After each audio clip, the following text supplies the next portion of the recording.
Welcome everybody to today's Penn AI Tech webinar.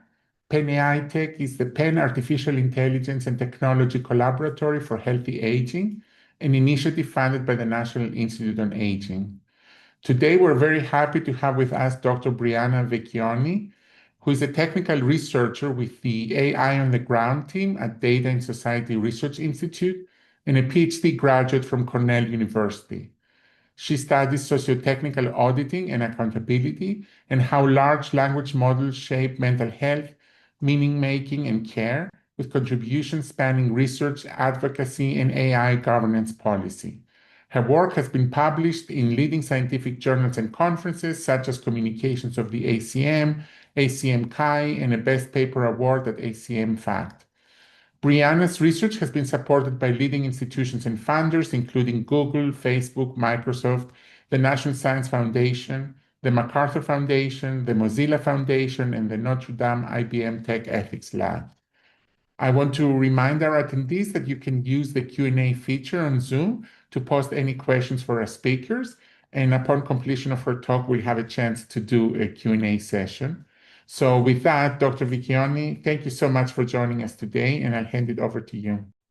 Thank you so much for having me. I will go ahead and start sharing my screen.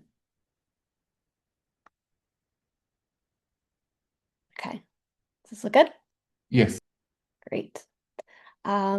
All right, so hi everyone. It's an absolute honor to be here.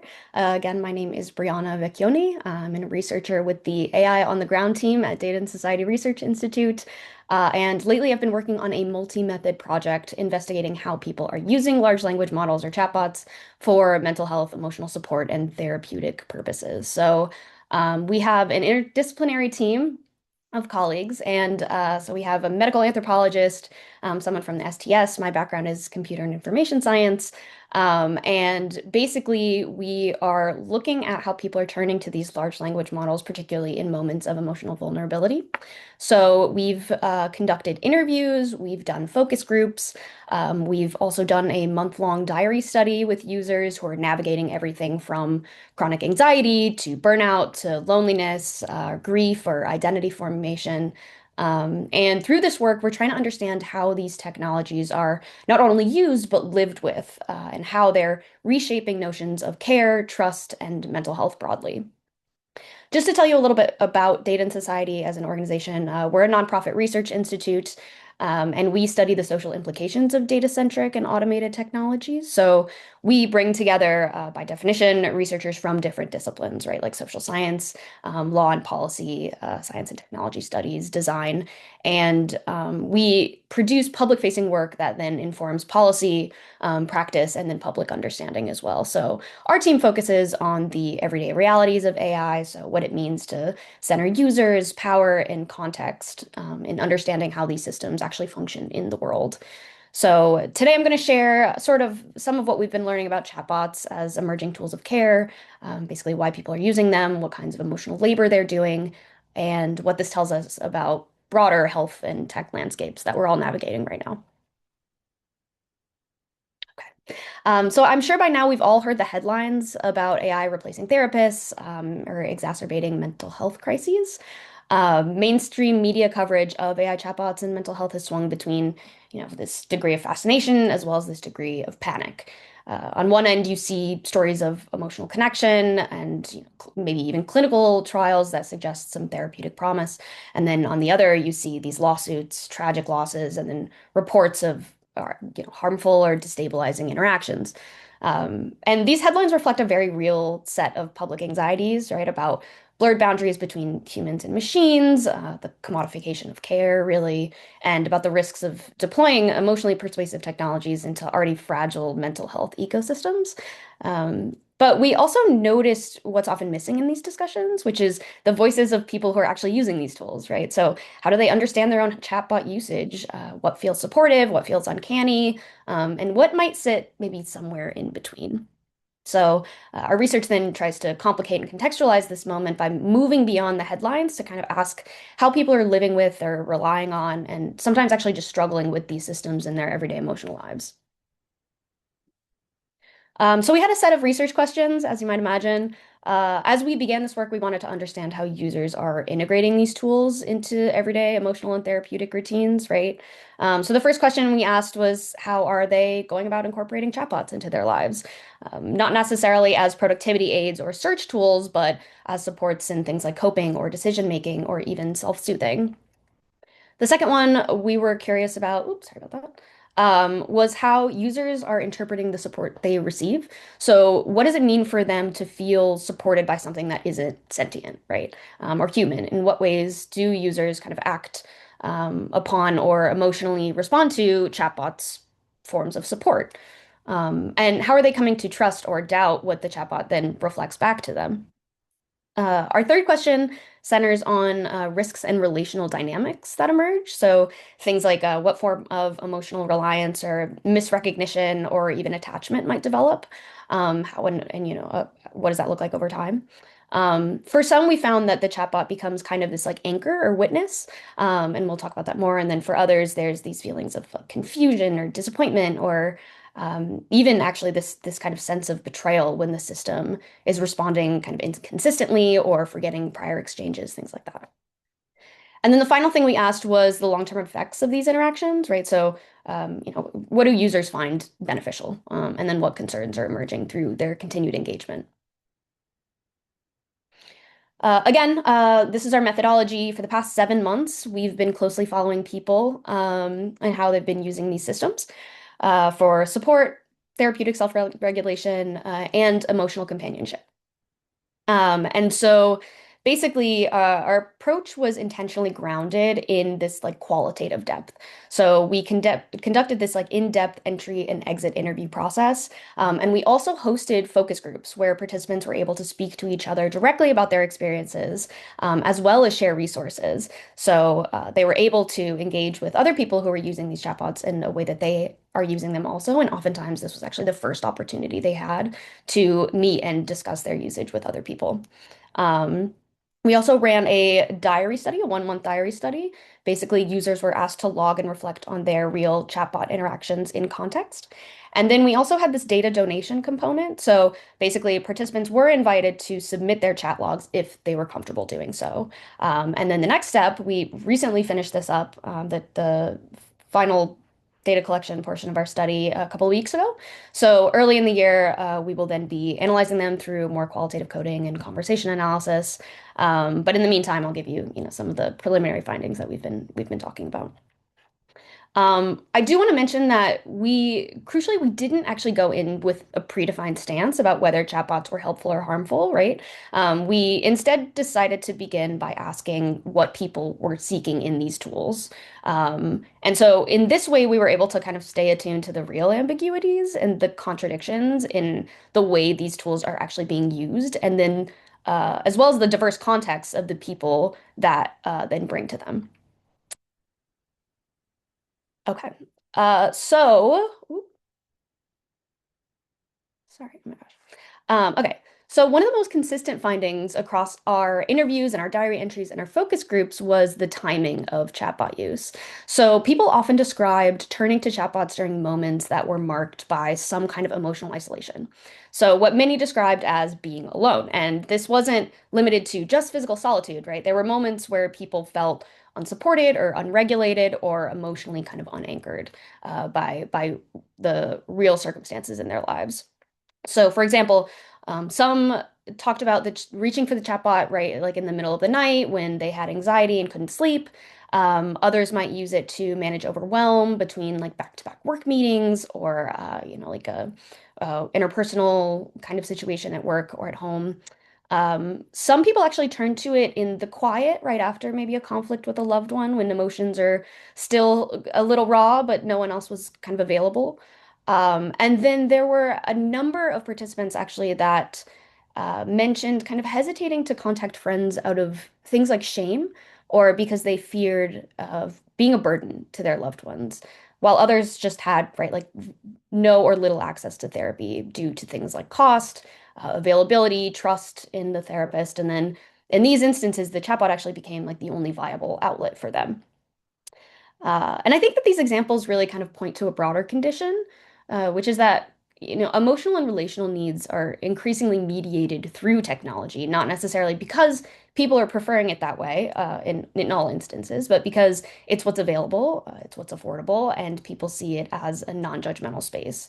So the decision to use these chatbots often came not necessarily from this place of like novelty or experimentation, although we did see that, but more from kind of a place of necessity. So it was a way for them to feel seen or held in the absence of other options. And so I think looking back, this kind of everyday reliance suggests something important about the structural conditions that people are navigating, right? So the moments that are bringing people to these chatbots are oftentimes invisible. They're unaccounted for in clinical intake forms or digital policy debates, really, but they do end up shaping how care is experienced and where it's sought.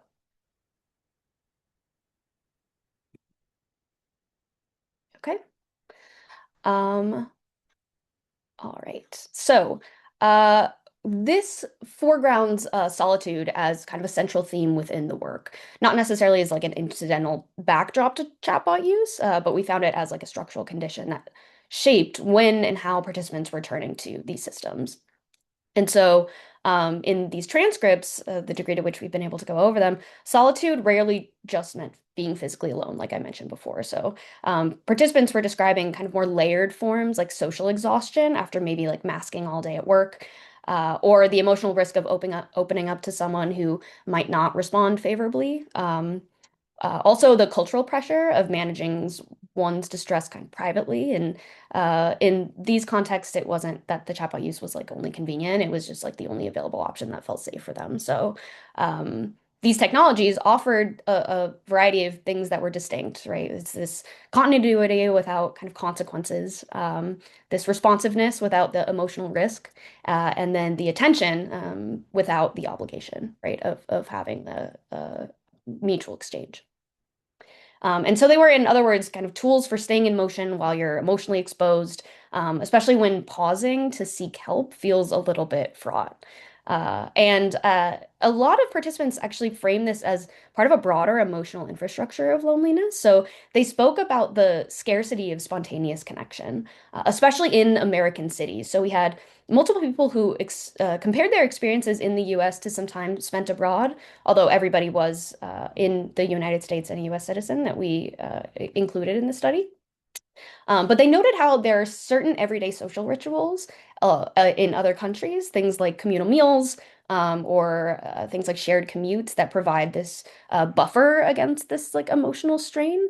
And so, in contrast, the absence of relational rhythms here felt them feeling a little unmoored, and AI companions are just seem to be becoming a way to reconstruct this sense of like interaction in their absence. So there are four, and this is not exhaustive, of very recurrent and resonant themes that participants are giving us for turning to chatbots in moments of need. And they surface across all of the components, really, that we were looking at. So the interviews, the diaries, chat log reflections, with a particular sense of frequency and depth, which is why I'm choosing to mention them here. The first one is emotional accounting. So, a lot of people were coming to the chatbot not because they necessarily wanted advice, although we did see that as well, but because they were struggling to kind of name or make sense of what they were feeling. So, they would use language like, I'm figuring out what's going on or kind of sorting through my emotions or the exchange. And this process of externalizing and organizing emotional experience is often one of the most cited use cases in our data. And it reflects what we've been describing in some of our writing that we put out, which I mentioned at the end, as this core struggle in moments of distress, right? Which is the challenge of understanding not just that you feel bad, but why you feel bad. And in this way, chatbots serve as kind of this like sounding board so that you can metabolize emotion into language, especially for participants who lacked access to professional care or weren't yet ready to kind of share that with another person. The second one was shame and fear of burden. So we actually had multiple participants explicitly say things like, I didn't want to be the friend who's always struggling, right? They described feeling like a weight or a source of emotional labor to those they loved, and this fear of being too much or asking for too much was a powerful reason to withhold from human relationships, and then instead turn to something that wouldn't flinch or fatigue in the same ways. So, as one person put it, there's no shame with the chatbot. It offers kind of this witness without risk. So it's someone who would listen without pulling away, no matter how repetitive or messy a user's thoughts may feel to them. The third one is systemic inaccessibility, right? So participants named widespread failures in the mental health system, things like long wait lists, prohibitively expensive care, therapists who didn't take insurance or couldn't see new patients because they were backed up. And these are structural patterns, right? They're not just isolated complaints. We see this, across a variety of studies. We see that many people actually tried to seek care, but hit a wall for one or more of these reasons. Some had been on waitlist for months. Some noted how they'd been quoted hundreds of dollars per session with no sliding scale option. And there was actually a 2024 survey of psychologists through the APA, where over half of them right now today maintain waitlists, and a third of them are actually out of network. So in this vacuum, chatbots may not actually be ideal, but they were available, right? And then the fourth then is the draw of constantly being available. So for many users, the chatbot is offering something that they couldn't get elsewhere, right? Which is this support that didn't require waiting, didn't require scheduling or commuting, or navigating somebody else's bandwidth. And this was important, especially for participants who worked irregular hours, or they lived in remote areas, or if they had like caregiving responsibilities, for example. So it afforded this kind of temporal flexibility where they were able to talk to someone or something, sorry, whenever the need arose. And that ended up being kind of critical for them because it helped bridge those gaps between formal therapy and this informal support, and then their private moments of overwhelm. Um, and it does kind of point to the fact that in many instances, chatbot use is not necessarily a first choice, right? It's kind of this functional, effective, and logistical response to the conditions where other forms of care, whether it be relational or institutional or therapeutic, had failed or kind of frayed or become inaccessible in some way. I also want to focus a little bit more on shame as a theme, a bit more because it is really so critical to this work. Why people are turning to chatbots for things that they wouldn't share with others really gets at the intimate emotional undercurrent of our study. So, again and again, participants were describing withholding from real relationships, not always as coming from a lack of closeness, but out of this place of like fear. So fear of being judged and fear of exhausting others, fear of being too much. Um, and you'll see on the left, there's this quote that captures this common thread using this word, fatigued. And that word fatigued came up often, not necessarily just emotional fatigue, but this kind of relational fatigue. So people were afraid that by, sharing their lows too often, they erode this quality of human connection and didn't want to be that friend that always needs something. This leads to the second theme, right, which is protecting others from the burden of their inner worlds. So again, this quote on the right, protecting relationships from burden. That last line, where it says they are judging somehow is subtle, but it's revealing, right? It points to this kind of projected vulnerability. It's kind of just like the mere presence of another human brings the possibility of being misunderstood or resented or like emotionally indebted. And if you're using a large language model, right, that risk seems to evaporate. And it becomes possible to speak without this kind of fear of consequence. Um, and I just love this quote by Brene Brown, talking about how, shame cannot survive being spoken, it cannot survive empathy. Um, and it's interesting because participants are often using the chatbot to simulate that moment, right? To say the unspeakable aloud, even if it's to a machine, and to feel that like small sense of release. So the kind of help that chatbots provide is hard to categorize cleanly. None of our participants really believed that the chatbot was conscious. I think that's important to state.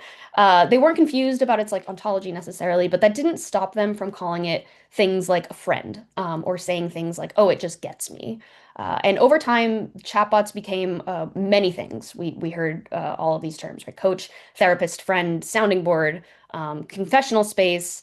And these reflect the different functions that people are seeking in moments of need, which is often kind of layered, sometimes contradictory, and then also just shifting across time. So, oftentimes these large language models were serving as multiple roles. Um, so as a coach, really, it provides like the structure and scaffolding, it seems, especially for things like decision making or behavioral change. So people can ask it to help weigh options, right? Pros and cons, staying accountable on a goal, or an interaction for those who used it as like a therapist or kind of like therapist a supplement, some people were actually deliberately designing interactions that would mimic either therapeutic dialogue. So this is maybe journaling prompts. They would narrate, their personal experiences, just kind of like emotional processing.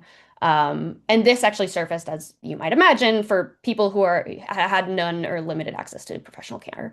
Um, and then as a friend, people found that it offers this kind of lightweight intimacy. So it's someone who's like always there and always responsive and always available, right? So, but it provides this like rhythm of interaction that mimics companionship, even if it wasn't reciprocal. And it seems like, that ended up helping some of our participants, in that way, even though they knew that, it wasn't a real person. Um, One of the interesting use cases was actually as a rehearsal partner. So several participants were describing using the chatbot to prep for difficult conversations. So this could be like an interpersonal conversation, like boundary setting, right, or asking for support. But it was also things like simulating going on a date. And in all of these instances, the bot became the space to actually rehearse vulnerability without stakes, which I thought was interesting. And in this kind of metaphor of a mirror, we found that users just wanted to kind of hear their own thoughts reflected back to them, right? So they weren't seeking advice. They were kind of externalizing, trying to see what they really felt by hearing themselves kind of respond to a prompt. And then, of course, as a confessional, the chatbot is functioning like a private chamber. So, you can say things that you wouldn't necessarily say aloud elsewhere. And these moments weren't necessarily always dramatic, but they were emotional. And the bot became then like that witness for them. And I think what ties this all together really is this sense of like projection, right? So the value um, lies in what the user makes of it, really. It doesn't lie in like what the chatbot is understanding necessarily. It lies in like what the user is taking from that, right? So like what they're investing, what they're performing, and what they're interpreting from the output. And so, like in this sense, it becomes really just an instrument for things like self-regulation and emotional processing, right? Which is interesting because it does resonate with prior literature. There's one scholar in particular named Hannah Zeven, and she has this concept of auto-intimacy, which is the idea that care can be enacted with oneself through the medium of another, especially when that other is kind of like feels safe and bounded and kind of available, right? Um, okay. So it's important to note that the participants in our study weren't naive about what these systems could and couldn't do for the most part. In fact, many were pretty clear-eyed about the boundaries of chatbot care. They could actually name moments where the system would miss the mark. Um, so across these interviews and these diary studies, people described a lot of situation, or in situations where it failed, they would describe things like, it might have misread an emotional cue. It maybe gave advice that felt canned or mismatched. I can talk about that a little bit later. Um, Nuance was something that came up again, like not being able to properly understand nuance. Um, there were instances where a model was updated. We had one participant in particular who had problems with d dependency and withdrawal when there was a model update throughout the course of the study. And again, I can talk a little bit more about that. And then also, and maybe this is intuitive, right? But failing to grasp kind of cultural or identity specific contexts that different users were coming from, right? So the system is working better for certain people and working less well for others. Um, and I think it's interesting that these you see kind of one of these participants naming the difference between like recognition here and representation. So like the bot might reflect back the language of inclusion, but like it doesn't actually understand like the embodied or contextual or like affective reality of that experience, right? Um, And then another participant approached it from a different angle, thinking about, their positionality and tone as well. The one on the bottom, and it's interesting because, there is some kind of layered awareness of users, of their own experience, but also the way the system might land differently for others, right? So there's this recognition that, like, yes, the interface is standardized. There's this experience of being seen or mis-seen through the bot that's shaped by who you are and what you carry and what you're trying to work through. Um, and the illusion here can be powerful, right? The challenge here comes when the illusion starts to fray and the user is left feeling kind of misunderstood or dismissed or emotionally disoriented by a system that, like, doesn't even know it got something wrong. Okay, so more about this. In our interviews, the cultural background and identity surfaced as key factors in shaping how participants related to these chatbots. So many described how US culture in particular frames this kind of emotional self-disclosure.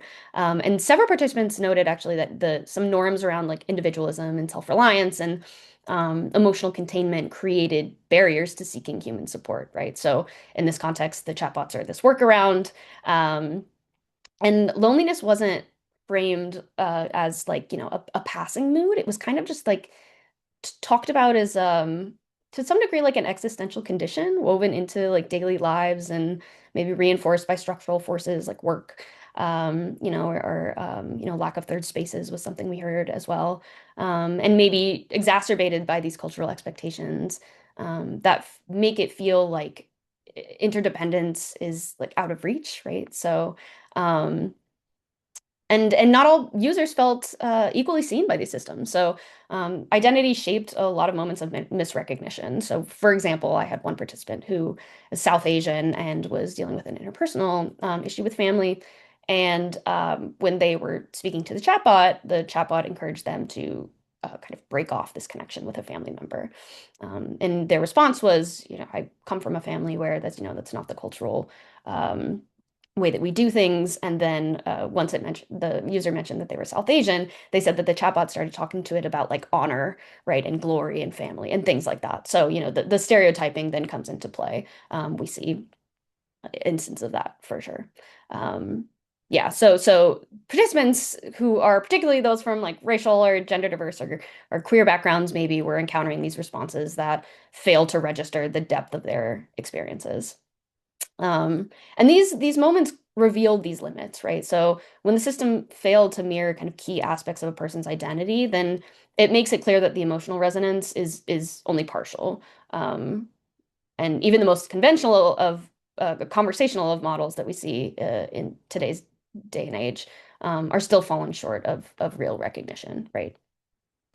And so what this telling us is, chatbot use is shaped by emotional need, but it's also shaped by cultural and structural contexts in which that need emerges, as well as the degrees of misalignment that users are willing to tolerate. Another thing that came up was dependency. So this was actually one of the more concerning patterns that emerged within our diary study in particular was kind of this escalating reliance that we saw over time, which is part of the importance that we see in doing more longitudinal studies. So we started seeing, similar behaviors crop up again amongst different participants. So these were patterns that, when taken together, began to resemble some forms of dependency that we saw. So there were some people who ended up kind of messaging the chatbot multiple times a day for hours and hours at a time, right? Not necessarily just once or twice, but throughout the day, using it as kind of this like ongoing emotional regulator. So, for every spike in their discomfort, the bot then becomes like their first line of response here.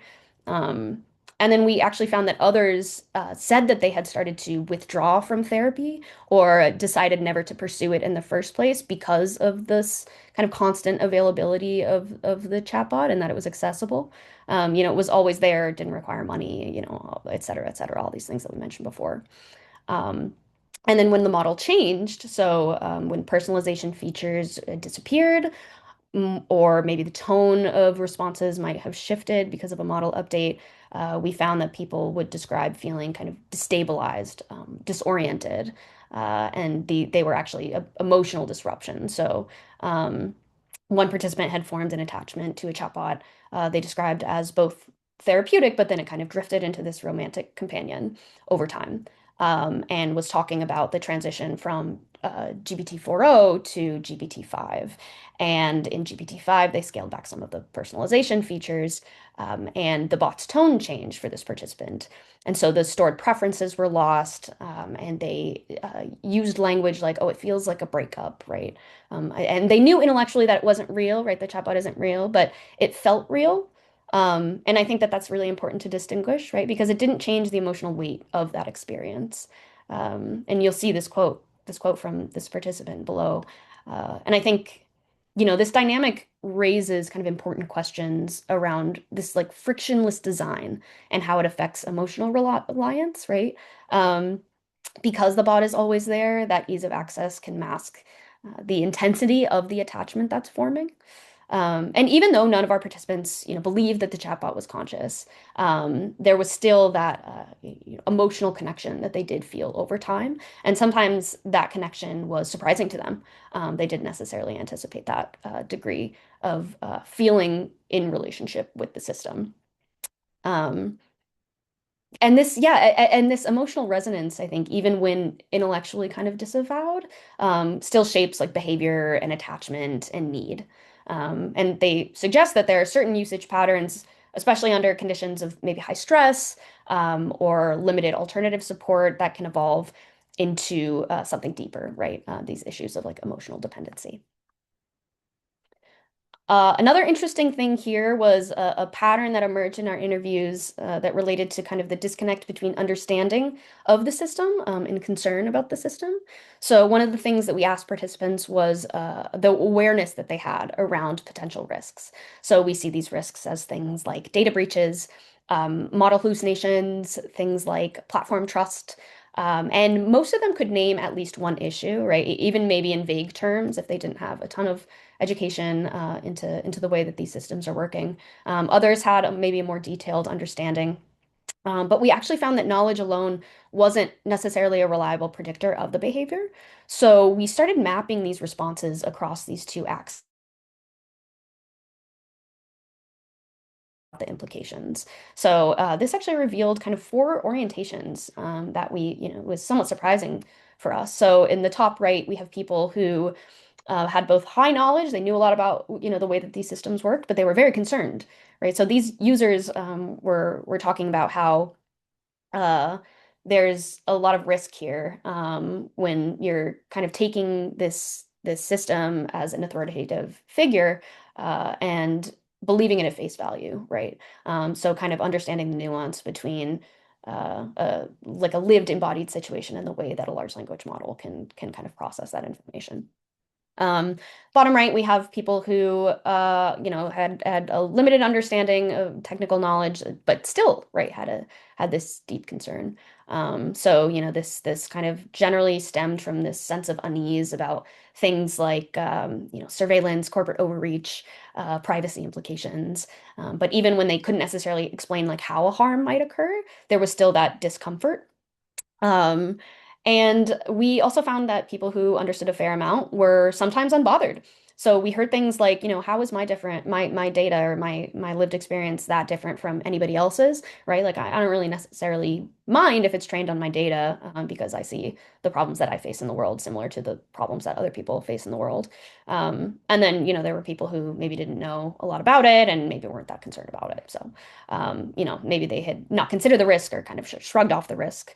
Um, but I think what is interesting really is the emotional need kind of dominated the like outweighed the risk of whatever concerns they might have had. So, it frequently kind of shaped this engagement. They would disclose this vulnerable information while being fully aware in certain cases that it might be retained, it could be misused. And so they weren't necessarily just being naive, right? They were making active trade-offs that were driven by these senses of like urgency or isolation or like lack of alternatives. Um, which is why one of the things I argue is that like technical risk frameworks, which is a lot of what we see right now, are insufficient in and of themselves, right? So understanding in a holistic way what harm means is accounting for that like emotional risk and kind of relational calculus that we're seeing here. So some people are, they care very deeply, but they feel powerless, while others weigh this risk against need for support, and they choose to continue anyway, right? So it's not that they don't have a ton of digital literacy. It's kind of this reminder that care-seeking decisions are shaped by far more than just information access, right? It's by these senses of like exhaustion or the difficult math that people have to do in moments of distress. One of the things that we've been doing more recently is contributing our findings, our preliminary findings to policy and regulation. So as these tools continue to scale, right, the policy landscape has trouble keeping pace with some of the emotional realities of use. These things are fairly new. It's unclear really how we are evaluating them and how we need to regulate them. But what we notice is that people in the study are interacting with these chatbots as if they were confidential, right? Even though there's no legal or clinical or infrastructural guarantee that protect their disclosures. So, our studies consent form acknowledged potential distress or whatever, but it raises critical regulatory questions here, right? So things like who's responsible when the chatbot advice leads to harm? Is it my personal argument is that the corporations who are building these systems should be held accountable. Um, there's also things like, what counts as like therapeutic signaling, right? So how should that be disclosed? How should companies kind of navigate emotionally adjacent interactions, right, without exploiting users for things like engagement, so staying on a platform, right, and being willing to maybe manipulate a user's emotions so that they have that engagement and they stay on the platform longer and the company does better. Um, and then how should systems kind of respond to escalating emotional reliance? We've seen systems roll back models in the past, but there's a variety of ways that companies are trying to figure out, how to address these concerns, especially, when they're framed as casual kind of conversational tools. So from our perspective, we see several kind of urgent needs. Um, we need systems to just set clear interactional boundaries, right? So being very clear about what it can and can't do and giving the user that transparency. I think that crisis response protocols need to be instantiated in these systems, right? So some kind of like handoff protocol in ways that are transparent, in ways that don't make the user feel shame. Um, and then emotional support features, right, should be monetized through engagement incentives. I think that that's like fairly intuitive. And then, of course, data governance needs to treat this emotional disclosure as sensitive because users already consider it sensitive data, right? So I think ultimately we need these regulatory frameworks that are acknowledging like the effective stakes of chatbot use, and then resource communities accordingly, right? Rather than offering AI as like a replacement for meaningful care outright. So in close, people are using chatbots to meet their emotional needs and sometimes in deeply vulnerable moments because those needs are not being met elsewhere, right? And we see this across our diary entries, our interviews, our chat logs, our focus groups, and there's one pattern that really stands out, which is the fact that people are creating spaces with these systems where emotional expression feels manageable, private, and responsive, not because they believe that the system is sentient or conscious or alive, but because it's available, it seems non-judgmental, and it's always on in ways that people, systems, and institutions are not. So these are technical interactions, but more importantly, they're social and they're emotional improvisations as well, and they reflect these realities of loneliness and stigma and inaccessibility and care infrastructures that seem to too often kind of fall short. And so these chatbots then become tools for navigating things like health systems that are difficult to access, social spaces where disclosure might feel risky, relationships that are strained by emotional labor, maybe work cultures that don't offer any time for connection, um, or cultural norms, right, that kind of valorize self-containment. And so what we're seeing here broadly is this story about how people are building care under constraint. And I think that's what we as researchers and designers and policymakers really must pay attention to right now, which is, what forms of care are quietly being delegated, what harms are being tolerated in the name of scale or convenience, and what kind of futures are we normalizing, right? By omission, or by design. So, this research is very much ongoing. The questions remain live. This is some of the work that we've put out. The QR code here will route you to my personal profile at Data and Society, and it'll list the things that we've put out related to this project. So if you'd like to take that with you. I just want to thank you so much for being part of this conversation and for listening. I think that this is an incredibly important topic, and it's been, an honor and a privilege to really talk to people who have on-the-ground experiences. So I am again honored to be here. Thank you so much for having me, and I'm happy to open up for questions. Thank you so much for this really great talk. I know this already has generated a lot of questions, but I want to remind folks to use the Q&A feature to post their questions. And I'll try and summarize some of the questions here. One question was about the unintended consequences of these types of chatbots, and I guess I will merge it with another question, which is, what would you consider the most important safeguards that we need in order to minimize harm? Okay. Yes. So, unintended consequences, yes. I mean, this is the reason for the work that we're doing now, right? Which is understanding what forms of harms can be identified. That's the history of what I do. That was my training, is harms identification in algorithmic systems, and the evaluation of that. The most important thing right now, I think, is kind of involving mental health professionals in these systems for safeguarding. Um, I'm finding that in the spaces that I'm in, at least when I'm talking about this work, we're missing a lot of clinicians. We need mental health professionals in this work. We need clinicians. We need people who know what they're talking about, because this is, not my training, and we have to work together, if we want to make more responsible systems, or safe ways in which people can interact with technology. So if you're interested, please reach out. But I would say, yeah, is kind of involving the people who are experts in the domain, to help create safeguards, because we see a lot of people who are computer scientists. They're coming up with these benchmarks, these technical evaluations, and these are all, steps in progress. But without kind of bringing in the professionals, it's really difficult to make sure that the methodology is robust. And that's something that we're starting to work with. Yeah. Great. There's a couple of questions about the findings you presented.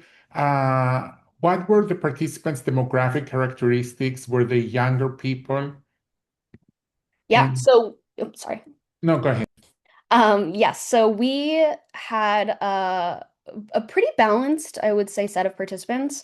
We had 30 participants that we followed over time, over the 7 months, and then we had a subset of those do the diary study.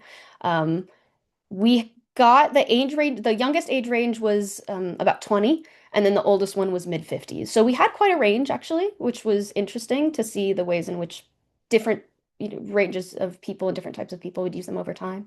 Um, we had a gender balance, so about 50% women.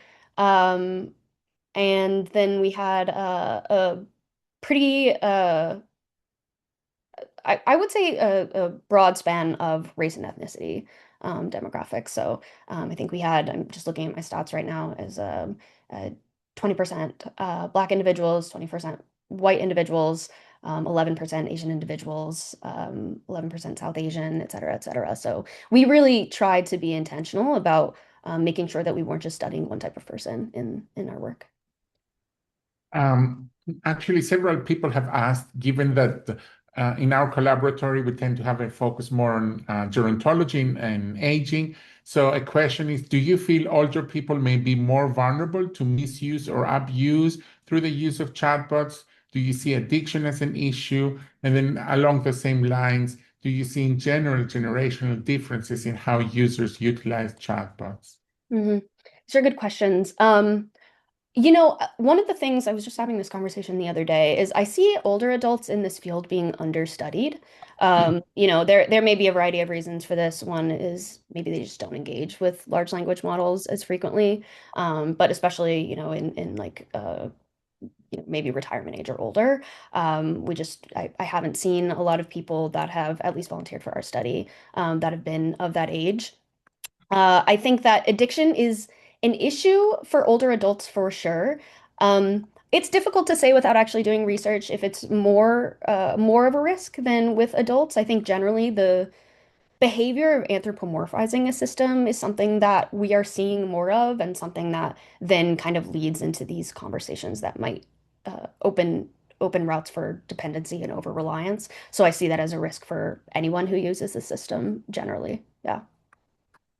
In terms of generational differences, sorry, I didn't answer that question. Um, I mean, so I guess I can point to a couple of different things that come to mind. One is that, and I think it's really important to say here, like we can't really make any representational claims just because our sample size is big enough, right? So we're really just following individuals, people's stories. But what I can say is that, I'm seeing that some of our younger participants are using them in maybe more creative ways. So we have people who started using these systems for like emotional support by using like tarot, like wanting like tarot readings or like divination. I think there's like a whole other conversation there about, like AI as oracle and um, all that. And then with older adults, we're seeing things like, I don't know, like interpersonal kind of work dynamics, things like that. Kind of navigating conversations with, like loved ones. We see maybe more of that as well. There's a question if you know of any evidence in the literature, at least to date, about the use of chatbots in mental health and whether that could have led to positive outcomes, such as reduction of the use of prescribed medication and or other possible benefits. Yeah, I think that right now the research is kind of still coming out. It's hard to know. It really is hard to know the efficacy of these systems. I think what I'm learning is that it really is context dependent in so many cases, right? I could see cases in which, I see cases in our work where I'm not really concerned about the use, right? Like I think it's fairly benign. Um, but then the other cases, I think there are just so many risks. It's not saying that I don't think that there could be reduction. I think, in terms of studies that say that there are studies out there that claim that, it does, reduce some kind of loneliness. But we're seeing kind of just like a lot of speculation right now. I just don't know if the work is mature, the field is mature enough that we can really make any conclusive claims at this point. Great. Um, have you, in your own work or in this space, looked at the different commercially available chatbots to look at whether there is any evidence as to whether one is more effective than another? Yeah, I wish we had the data to do this. So when we put out our call for participants, we just asked anyone who already uses large language models for mental health or therapeutic purposes. So we didn't say, we're explicitly looking for, this set of commercial platforms.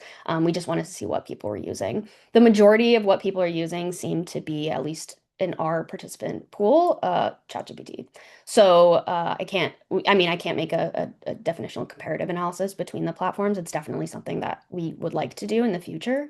Um, but we're seeing that overwhelmingly the behavior that was described was relative to ChatGPT. That said, I will say that over time, we're seeing more and more people kind of drift to other systems and play around with other systems. So I would say in the past 7 months, we've seen multiple participants kind of branch out and try like Gemini or Claude, et cetera, et cetera. And there are varying reports as to how effective that is. I mean, there's a variety of reasons for this, but for example, we had our participant that had a romantic companion when GPT 5.0 was put out and GPT 4.0 they rolled back some of the personalization features.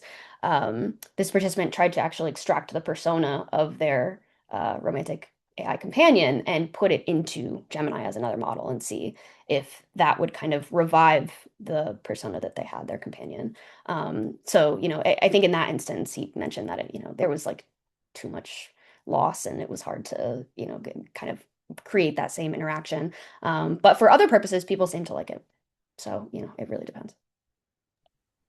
We have some questions about what you think might be the difference when it comes to different forms of interaction with a chatbot, whether it's text-based only, voice only, audiovisual interactions, or more recently, additions of like virtual reality. Do you see that the mode of interaction may actually have more to do with the effectiveness of the intervention? It's an interesting question. We also opened up modes of interaction so they could engage in whatever ways they naturally do. I didn't see any instances of VR or anything like that. So, what I can tell you is I saw chat, a little bit of voice. What I can say is, it seemed like the voice feature was, and this was a little bit maybe unintuitive to me, but was actually seemed to be less effective for people.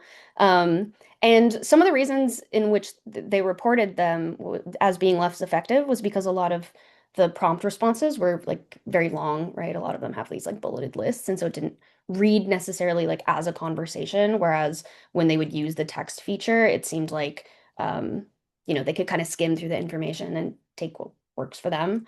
But in voice mode, you kind of have to like listen. But I would have thought if you're kind of modeling a therapeutic interaction, you would do so in that voice mode. But I think it was just people wanted responses. They wanted them fast, right? And I think that, that speaks to just the general demand and speed of these systems and the ways in which people interact with them specifically because they provide these affordances that like people might not. So.